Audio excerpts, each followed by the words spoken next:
Welcome, my 96 subscribers, everyone on Wrestling Reddit, and all of you listeners who I hope did not give up on Joshi Wrestling after watching that meh match on Dynamite. Welcome to my review of Tokyo Joshi Pro's Tokyo Princess Cup Tournament 9, Night 5, the quarterfinal round. So yeah, I'm just gonna review the second hour of the show, so that's the tournament matches itself, because I'm tired of the multi-man Japanese wrestling matches.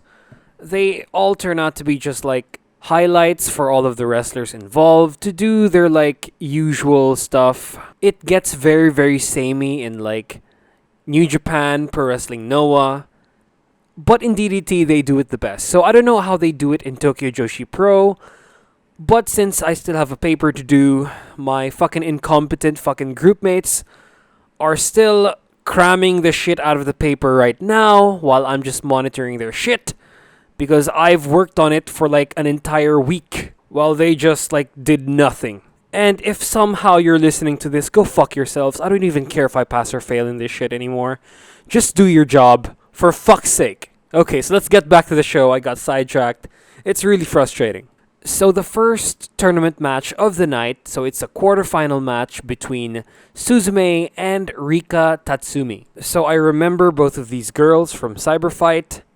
I enjoyed Suzume more than Tatsumi. I thought Mizuki should have won that match. The striking from Tatsumi, and you know what? Most of the TJPW roster is just not there. I don't know about Stardom though, but I've heard that those girls get pretty stiff, as well as strong style the shit out of you. But as for everything else, that's not the striking. These two work as fast and as good as the dudes do.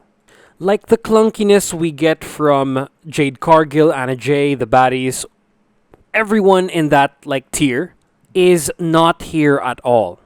They really know their way around the ring. They're not Shoko Nakajima or Yuka Sakazaki. I mean, I've said that since the Dynamite review, but they do better than most Western women. There are spots that we don't usually see in AEW or WWE, like this one right here. How the hell do I describe this? It's an I wish it were me type meme moment. It's also a nice full mount sort of pin and then a cool looking kick out. Or is this a hip out or something? We also get some nice hair pulls, and since in Tokyo Joshi Pro they dress extravagantly. They dress like princesses or something. They have a lot of their clothing sticking out in order to be taken advantage of, just like the capes in The Incredibles. I think in one Rampage match where Yuka Sakazaki was facing Riho, a few weeks ago, it was mentioned on commentary that Yuka had this big earring that could be taken advantage of by opponents. And yeah, that's pretty much most of the TJPW roster. And then there are the superhero poses that they do, like this one by Tatsumi. But it's what makes Tokyo Joshi Pro stand out from the other companies. And I've noticed that there's a lot of showboating to the crowd. They do a lot of cutesy poses, and I'm not opposed to it. It sets them apart from other companies. It's what makes them special to cater to their audience. And if you're hating on this, if you're a fucking old head who thinks wrestling can only be done one way, just watch something else. But yeah, one of the negatives of this match, like I said earlier, is the fucking striking. And let me just show a video of the worst strike of the entire match. It's by Rika Tatsumi and it just looks fucking abysmal. And I was surprised at how good the selling was, because they are princesses and stuff. I thought they were just gonna showboat to the crowd, do a move, take it, and then not sell very well. But here, fuck, they sell really well. Especially Suzume. Back in Cyberfight, I don't remember anyone selling the flying hip attack by Rika Tatsumi as good as Suzume does here. Back in Cyberfight, the selling was a bit awkward of that flying hip attack, which is Rika Tatsumi's thing. So that's why I brought the match down a bit. I ranked it pretty lower compared to the others. But here Suzume was pretty good at selling. And she also did a lying down octopus, which was freaking awesome. And then at the start, they don't really target limbs.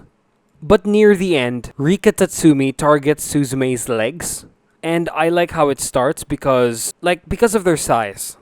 Because of Suzume's size, she looks like a fucking like schoolgirl, like super skinny. So it's pretty believable that she'll get tangled up in the ropes. And because she's shorter than like other wrestlers, she won't be able to reach the ground as fast. So she gets stuck on the ropes after Tatsumi spoils a dive. And then she does like a double dragon screw and then follows it up with a figure 4 leg lock. This definitely added to the match drama, as well as like all of Suzume's moves after this. Because she's a high flyer, she relies a lot on her legs, and it would have been cool if like Tatsumi targeted the legs after this instead of like a dragon sleeper. Because we know Suzume's legs are hurt. It would have made sense if she just kept going for this, but instead she goes for the neck. And I just feel that this is a bit of like scattershotting. She's targeting too many things and not just focusing on like one limb. Just like you would in like an actual fight. Or like in a video game. In like the SmackDown vs. Raw games. In order to get a submission finish, you focus on one part of an opponent's body. That would have told a better story. And yeah, I still think they should have done this. But we do get some awesome spots. Like a cutter. After Rika Tatsumi tries to do a twist of fate, Suzume counters, and then she does like a running RKO or like a cutter out of nowhere. And then we get the whole dragon sleeper thing instead of the legs. And then how Suzume wins this, I assume she's the underdog because of her size, as well as she's like pretty young. I think she's like 23.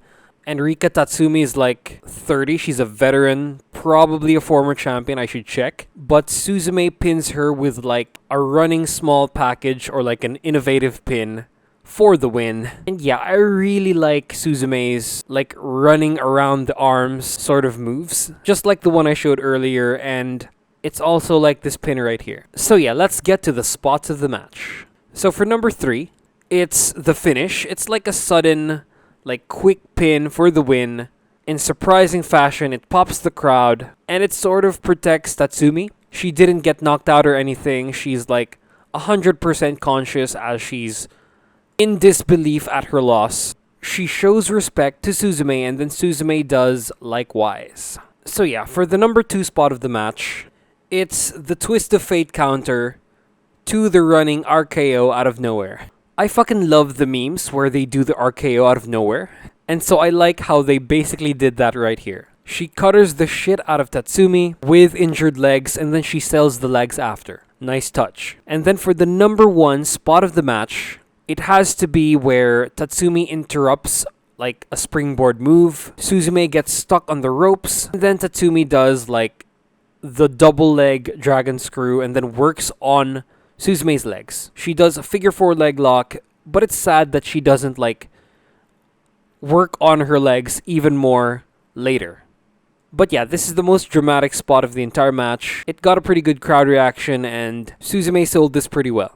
So yeah, this first match right here of my first Tokyo Joshi Pro review, like only focused on Tokyo Joshi Pro, was pretty fucking good. It's definitely a lot better than like most of the women's matches that I watch in AEW or in the WWE. They do stuff that makes them special, as well as like they work faster than anyone else. But the striking is crap.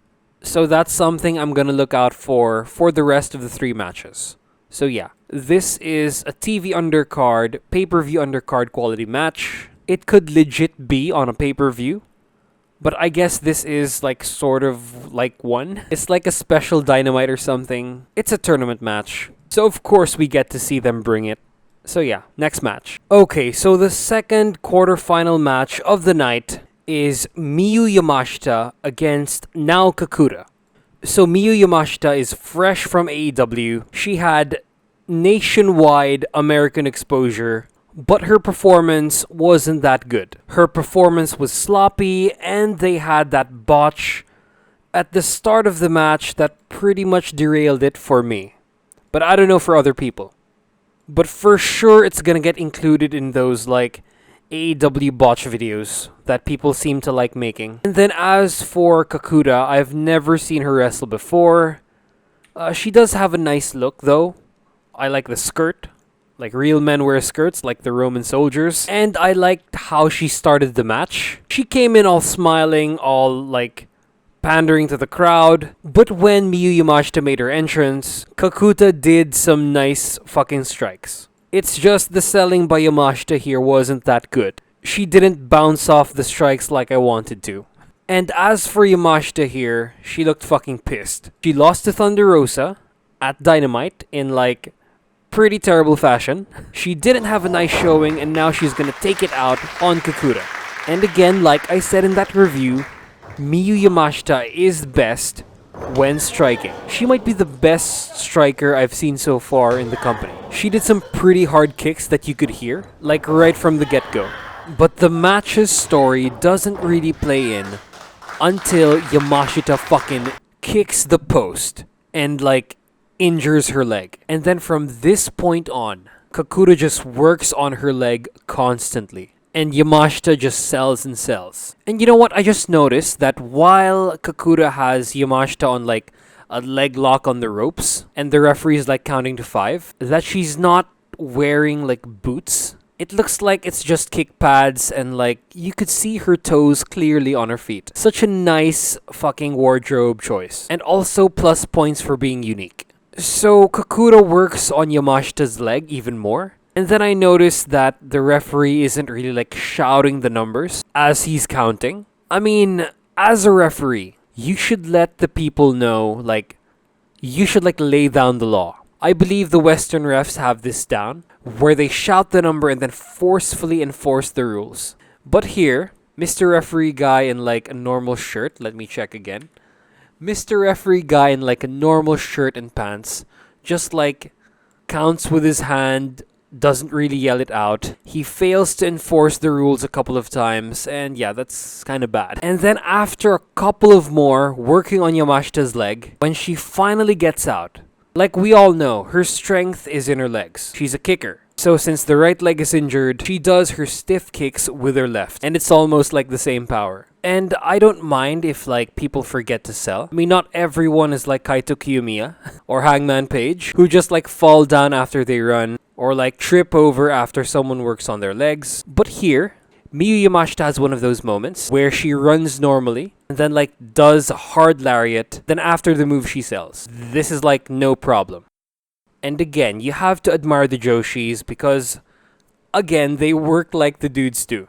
There wasn't any awkwardness or any clunkiness that you could just feel from the women in Western promotions. And my complaint of the striking is like completely gone here. Miyu Yamashita herself just like brought up the total score of like the striking. What I do have a problem with is that she kicked with the right. She does her like bounce off the wall to a kick with her right leg. Come on, man, attention to detail. Don't forget to sell the limb always, and like if your opponent works on your leg for like a decent amount of time, some moves should be taken out of your arsenal because that's the point of the working. But if we forget all about that, if we just put it down to fighting spirit, Miyu Yamashita was incredible in this match. The striking was just like next level shit when it came to the women. You could feel every one of them. Like, there are some knees she does where Kakuta just sells the shit out of these. Like, her head bounces off Miyu's knees. This opens her up for, like, a fireman carry slam, which is basically an attitude adjustment. She does this, and then she sets up for the roundhouse kick. And shit, this is, like, guaranteed #1 spot of the match. Because Miyu doesn't do a leg slap. That's how they usually make the kick sound louder. But here, her hands are, like, beside her head. And this looked pretty legit. And Kakuta just like collapses and gets taken out for the 3 count for the win. So yeah, let's move on to the spots of the match. So #3 spot of the match is Miyu Yamashita's kick to the corner. This injures her leg, and then this like plays into the story of the match where Kakuta just works and works and works on Miyu's leg. This is #3 because it doesn't really play into like the ending. Miyu pretty much doesn't sell at the later half of the match. It's like she's healed, and then she just uses her right leg all the time. #2 spot are the fucking hard kicks that Miyu does to start the match. These looked really stiff, and I didn't sense any like leg slaps. So yeah, and then for the number one spot of the match, it's the finish. Attitude adjustment sets up for the roundhouse kick where there was no leg slap, and then Kakuta sells this perfectly. So yeah, this match was pretty good. Some inconsistent selling, but again, if we forget about that, Miyu Yamashita here was freaking awesome.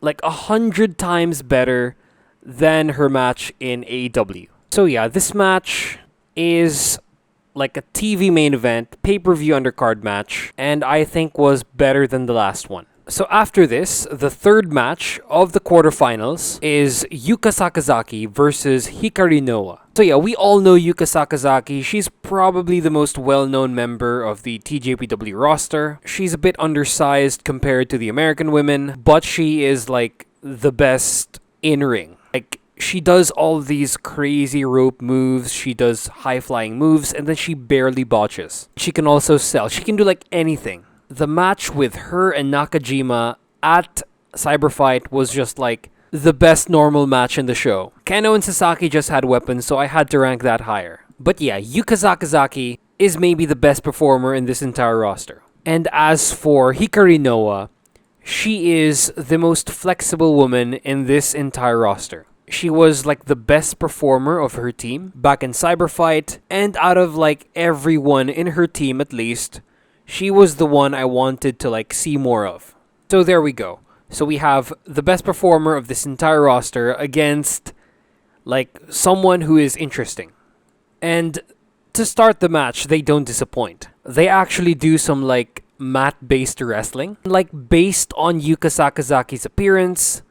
It's a bit deceiving because she's so good like on the mat. Like if the American fans or like the Western fans can just like get over her size, they would open themselves up to like so much better wrestling. And same goes with Hikari Noa because we get to see her flexibility like right away.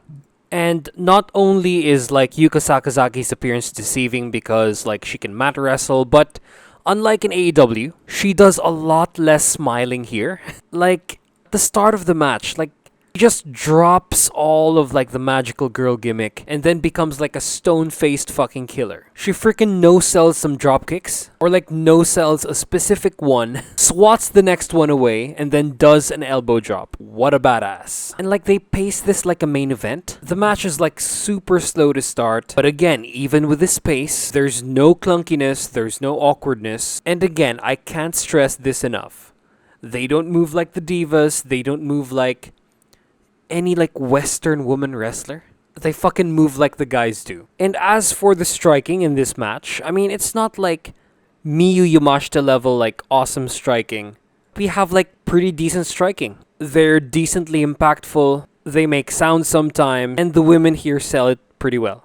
So I expected the match to be like an air show. I expected a faster pace, but when I said they paced it like a main event, fuck, they meant it. Like instead of a race or an air show, I got a fucking hard-hitting match. And the spots they go for, like after a certain point, at like the latter third, Yuka goes for like a suplex on the apron, and then Hikari goes for like an avalanche T-bone suplex. And then for me, this is topped by like Yuka Sakazaki just no-selling super kicks. Like Hikari Noa tries to super kick Yuka like 4 times, but they're getting progressively softer as Hikari gets more tired and more desperate. And then Yuka just forearms the daylights out of her. And then we get like a ridiculous Yuka sell where she gets like super kicked to the face and then she does like a delayed sell thing. It's pretty weird, but then it leads to like the T-bone suplex with a bridge that only Hikari Noa can do. I think this is her finisher. It certainly matches up with her character, but when she does this, when she has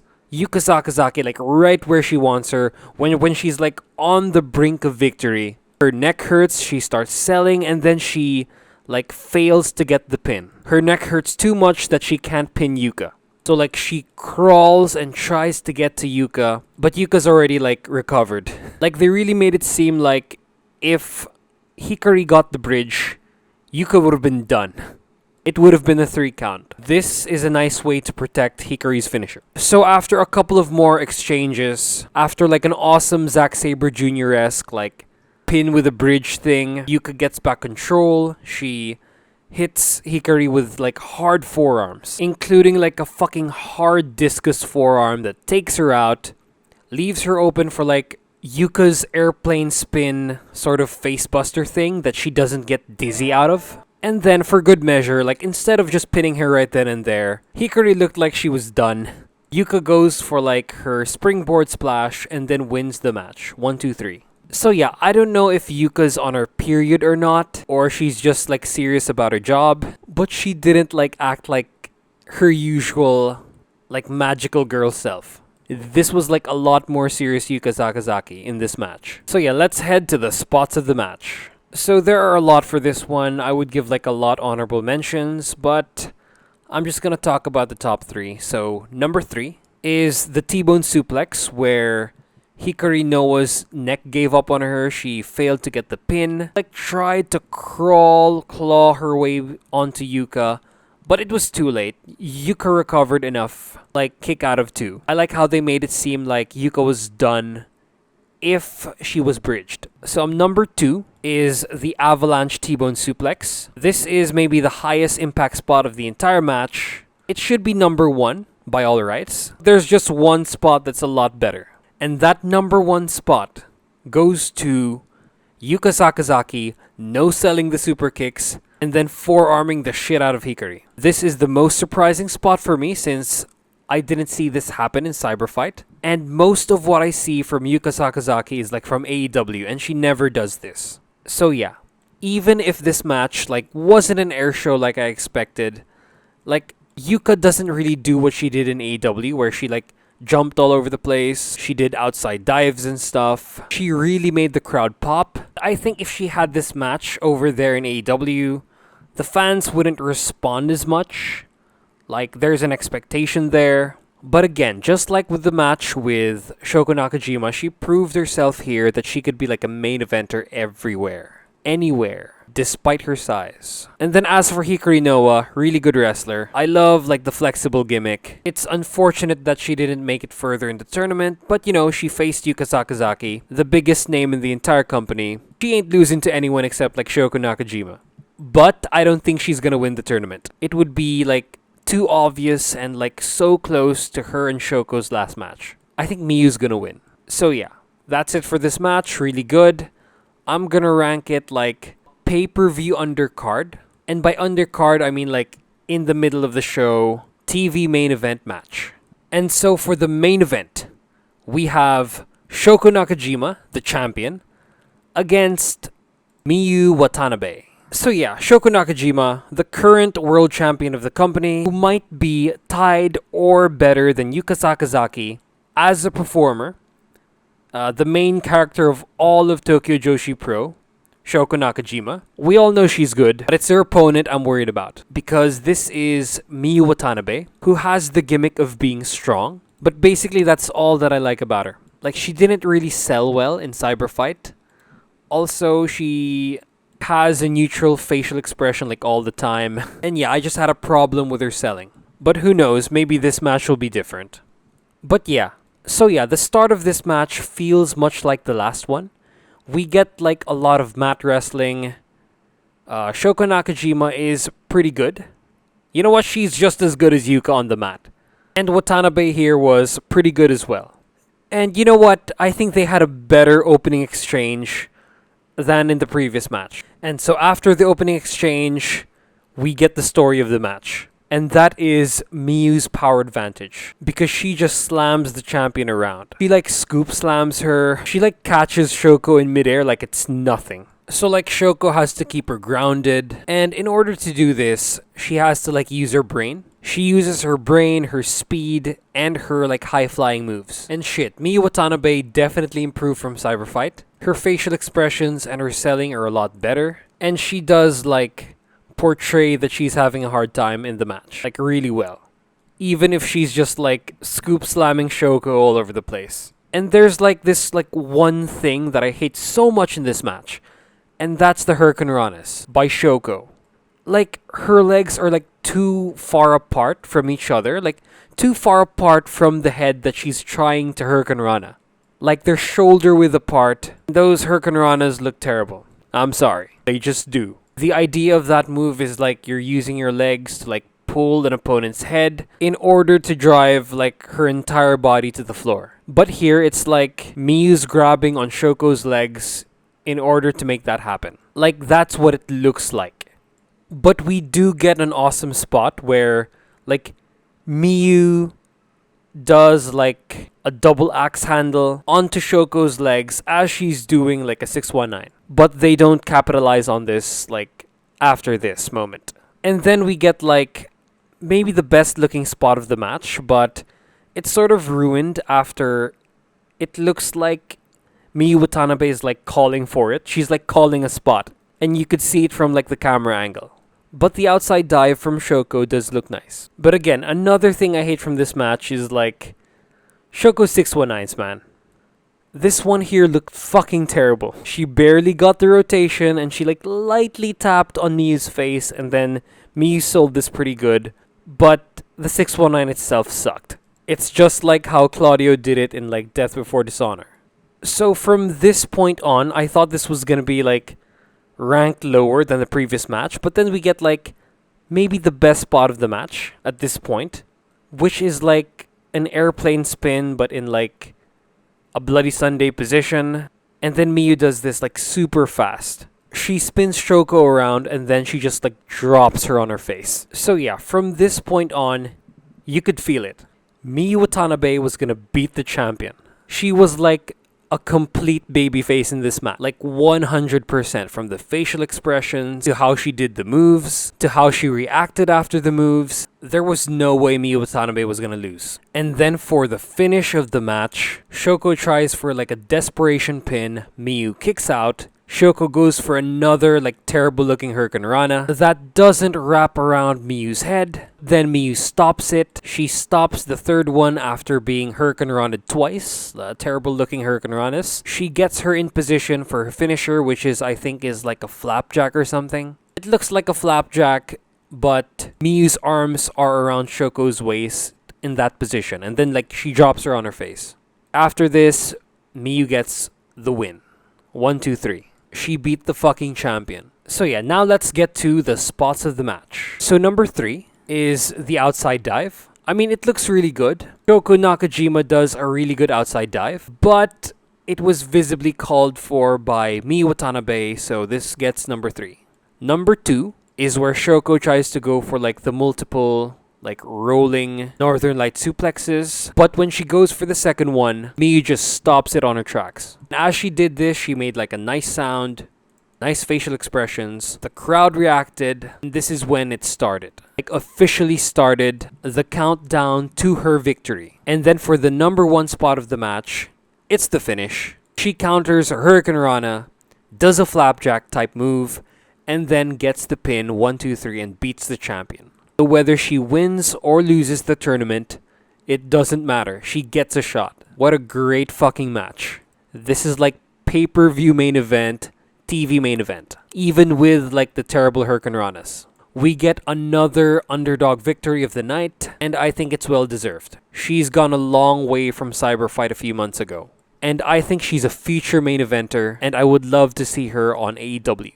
So yeah, she celebrates in the ring by herself. The young lionesses bring Shoko Nakajima out, or I don't think they're young lionesses. I think they're like the actual workers. And yeah, Miyu cuts a promo after, but I don't understand what she's saying. There are no subtitles here, but the emotion is all there. That shit's universal. And then yeah, that's how they close the show, with Miyu Watanabe cutting a promo. Very emotional, but I don't know the content. I can't really say anything about this. But yeah, she does like a corny superhero pose, and then leaves the ring. Ends the show. So yeah, that's my first purely Tokyo Joshi Pro Wrestling show, and it was a banger. It really shows how much the Western women are outclassed by these Joshis. It also shows how much better we could have it, especially in AEW, when the person they're pushing really hard, they're like giving her everything. A faction, a manager, and now like a male member of the stable. They're giving her everything, and then she still sucks. All of these Joshis were like better than her, and I think they could like get a better crowd reaction anywhere else. just because of like their in-ring talent. And yeah, I think Yuka Sakazaki should like win the TBS championship or something, or like anything. It's a crime that she hasn't won a championship yet in AEW after like so many years. So yeah, that's the show. These are my match rankings. And unfortunately, I won't be able to review the next one. I think it's going to be on a weekday, and I'm going to be away from home, so yeah. This is my last video of the week. I hope you enjoyed it. Like, comment, and subscribe for engagement. Share if you don't know me. Hit that bell notification for future videos, and please, watch my shit.